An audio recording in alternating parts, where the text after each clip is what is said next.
Shalom saudara dan saudari semua. Ya, selamat pagi dan selamat bertemu kembali di dalam ruangan renungan pagi kita pada pagi hari ini. Ya, apa kabar semua? Ya, harapan dan doa kita untuk kita semua adalah supaya kita tetap di dalam keadaan yang sehat-sehat semua, dalam keadaan yang bersuka cita.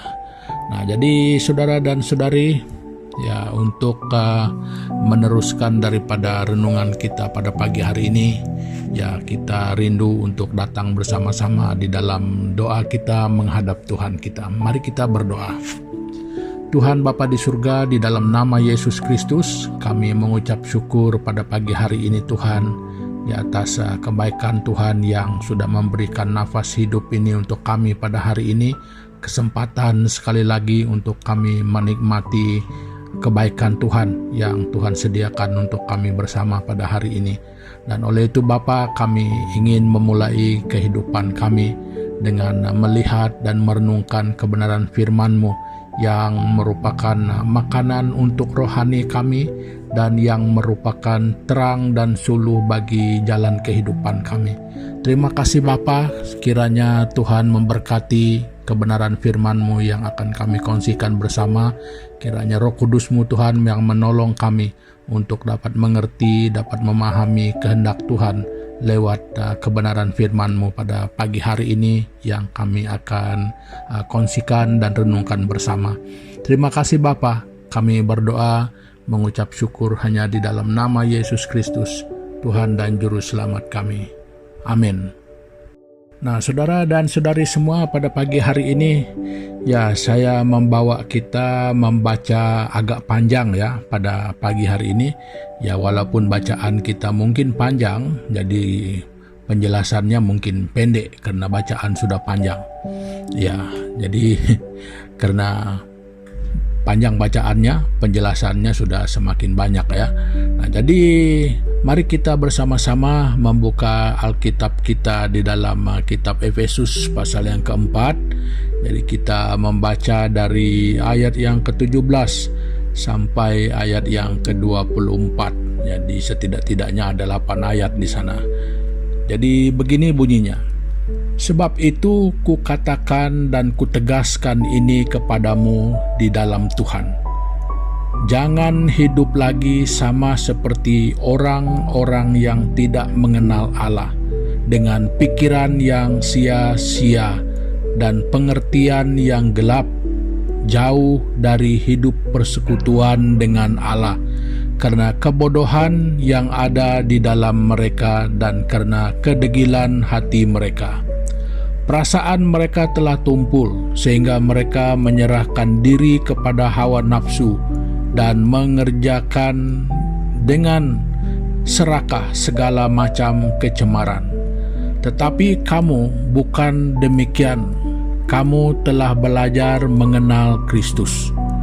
Karena kamu telah mendengar tentang Dia dan menerima pengajaran di dalam Dia menurut kebenaran yang nyata dalam Yesus, yaitu bahwa kamu berhubung dengan kehidupan kamu yang dahulu harus menanggalkan manusia lama yang menemui kebinasaannya oleh nafsunya yang menyesatkan, supaya kamu dibaharui di dalam roh dan pikiranmu dan mengenakan manusia baru yang telah diciptakan menurut kehendak Allah di dalam kebenaran dan kekudusan yang sesungguhnya. Nah, jadi saudara dan saudari semua, lewat pembacaan kita pada pagi hari ini, ya, saya mau mengangkatkan satu tema, yaitu berubahlah demi satu perubahan. Nah, jadi saudara dan saudari semua, banyak orang merindukan perubahan. Ya, dan banyak juga orang yang kecewa karena gagal untuk berubah.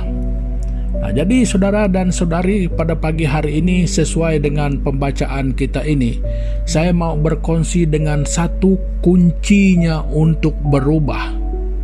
Ya, kunci untuk berubah adalah lakukanlah perubahan itu. Jangan simpan di kepala saja sebagai pikiran, sebagai pengetahuan, tetapi lakukanlah. Dan ketika kita melakukan perubahan, makanya perubahan itu akan berlaku. Nah, jadi kalau kita tidak melakukannya, perubahan itu tidak akan berlaku. Nah, jadi itu kenapa? Karena ketika dia hanya masih tinggal di dalam kepala kita saja, hanya sebagai pikiran, sebagai keinginan, sebagai impian, maka itu adalah satu bentuk pikiran yang masih tumpul, ya, yang mungkin kalau kata orang itu masih berangan-angan untuk berubah, tetapi tidak mengalami perubahan. Jadi untuk mengalami perubahan itu, kita harus melakukannya, saudara dan saudari semua. Nah, jadi itulah kunci untuk berubah. Nah, jadi saudara dan saudari semua, mungkin kita pernah merasakan ataupun kita tertanya-tanya, saya sudah sekian lama menjadi orang Kristen, namun kehidupan saya tidak banyak berubah. Ya, maksudnya dari segi perubahan dari segi akal pikiran kita, tingkah laku, karakter kita, karena semua ini banyak membawa pengaruh di dalam hidup kita dalam banyak bahagian yang lain. Nah, jadi kalau semua itu belum berubah, makanya yang lain juga akan menjadi sulit untuk berubah. Nah, jadi saudara dan saudari semua, untuk berubah, sekali lagi lakukanlah perubahan itu, maka perubahan itu akan terjadi. Nah, jadi saudara dan saudari semua, seperti mana yang Paulus katakan, ya, jangan terbuai dengan keinginan-keinginan ataupun jenis-jenis pikiran, bentuk-bentuk pikiran yang hanya mungkin menjadi jerat untuk kita supaya tidak mengalami perubahan. Nah, jadi saudara dan saudari, kalau engkau pernah dan menginginkan perubahan, ayo sekarang lakukan, maka engkau akan berubah sekarang juga. Ya, mulai dari saat ini, kalau kita melakukannya, dari saat itulah juga kita akan berubah. Ya, jadi untuk yang seterusnya. Maka kalau kita tidak melakukannya, kita tidak akan berubah. Jadi itu kuncinya. Jadi saudara dan saudari, berubahlah demi satu perubahan yang mungkin engkau impikan selama ini, yang mungkin engkau memang maukan selama ini, tetapi tidak pernah terjadi. Ya, satu hal tidak pernah dilakukan. Jadi mau berubah, silakan, ayo cabar diri kita untuk melakukannya, maka kita akan berubah. Nah, jadi saudara dan saudari, apa yang lebih penting di sini adalah, sudahkah kamu berubah? Jadi kalau kamu belum berubah, jangan pernah mengharapkan perubahan yang lain. Karena perubahan itu bermula dari diri kita, ya. Jangan melihat yang jauh-jauh, jangan mencari alasan-alasan di kiri kanan, di depan belakang. Perubahan itu mulai dari diri kita. Jadi kalau mau mengalami perubahan itu, silakan lakukan sekarang di dalam diri kita, maka dia akan berlaku. Nah, jadi saudara dan saudari semua, perkongsian saya singkat, ya. Jadi saya percaya dan yakin bahwa semua orang mau berubah kepada suatu perubahan yang baik, namun tidak akan pernah terjadi sekiranya kita tidak pernah melakukannya. Nah, saudara-saudari semua, sebagai mengakhiri daripada renungan ataupun perkongsian kita pada pagi hari ini, ya, mari kita sama-sama datang kepada Tuhan di dalam doa kita. Ya, mari kita berdoa. Bapa di dalam kerajaan surga, Tuhan, kami bersyukur pada pagi hari ini karena mengingatkan kami tentang satu perkara, yaitu tentang perubahan yang mungkin selama ini sangat kami idamkan, yang mungkin selama ini kami rindu, tetapi tidak pernah berlaku. Jadi Tuhan, kami bersyukur firman-Mu mengajar kami kalau ingin berubah, kami harus melakukannya, baru kami akan mengalami perubahan itu.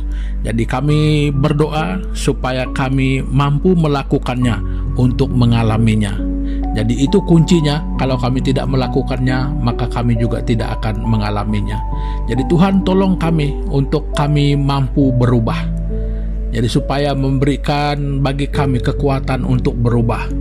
Nah, jadi itu doa kami supaya kami dapat mengalami perubahan yang sesuai dengan kehendak Tuhan, berubah kepada satu arah yang mana Tuhan maukan kami berubah. Nah, jadi itu doa kami Bapa. Jadi kiranya Tuhan pada hari ini juga di dalam kehidupan kami bersama, supaya mungkin perkara-perkara yang kemarin, yang telah berlalu, tidak menunjukkan kebaikan karena kami mungkin takut untuk berubah.